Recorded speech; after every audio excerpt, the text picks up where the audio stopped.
Hey everyone, welcome back to Wireless Solutions. In this video, I will show you how to view Wi-Fi password on Android. Here's what we will cover. Discover settings. Open Wi-Fi network. Let us get started. Step number 1. Discover settings. To view the Wi-Fi password on your Android phone, open the settings app on your phone first. Step number 2. Open Wi-Fi network.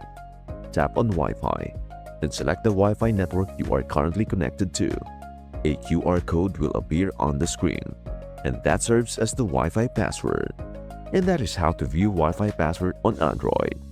And hey, for disclaimer purposes only, you must be connected to the Wi-Fi network or have it saved on your device to view the password. Menu names and steps may vary slightly depending on your Android version. And that's it. If this video helped you out, please like, share, and subscribe to Wireless Solutions for more smart Android tips and tricks. Got any questions or want us to cover other phone features? Please drop them in the comments below. Thank you so much for watching, and we hope to see you in the next one. Bye for now.